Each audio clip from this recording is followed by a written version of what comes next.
On August 14, 1947, fireworks lit up the night sky over New Delhi. Crowds gathered at the Red Fort to celebrate their liberation after 2 centuries of British rule. But while the world watched the celebrations, a nightmare was unfolding for millions of families far from the capital. In just 73 days, up to 1 million people were killed.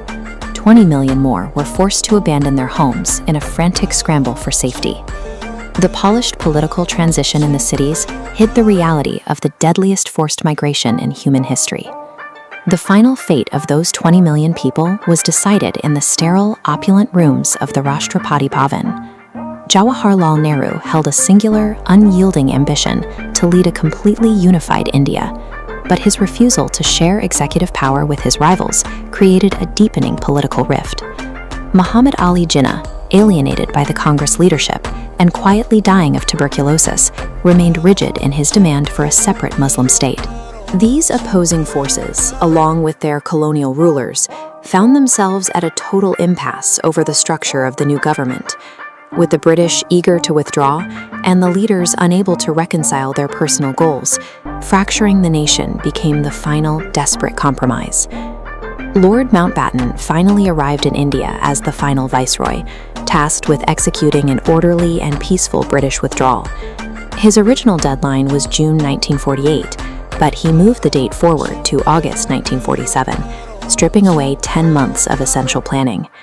Historical evidence strongly suggests this rush was partially driven by personal factors, including his wife Edwina's close relationship with Nehru.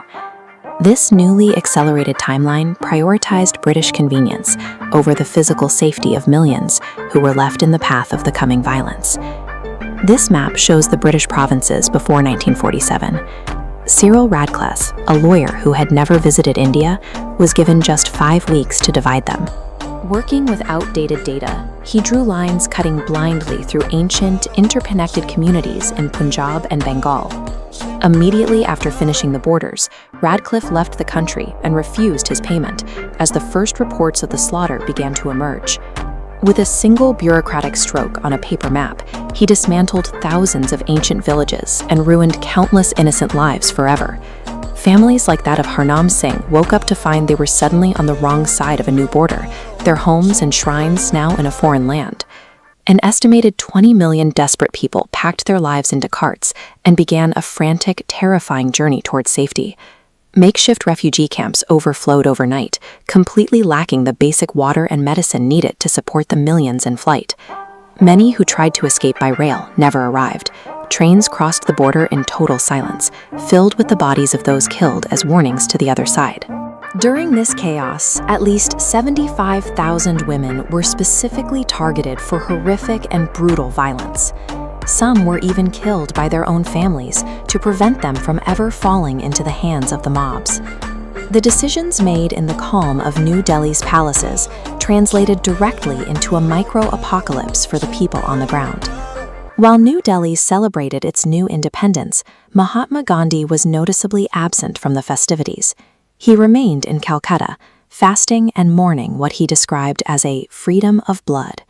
Gandhi's grief over the broken nation foreshadowed the violence that would claim his own life only months later. The moral architect of India's independence understood that the partition had fundamentally damaged the soul of the subcontinent. The physical lines drawn in 1947 remain among the most militarized and dangerous borders in the world today. These borders severed families and shared histories, leaving a generational trauma that still shapes the region's geopolitics. If your family has a story from the partition, please share it in the comments to help keep this history alive. The deep scars of the survivors remain a more enduring record of the partition than any official political treaty.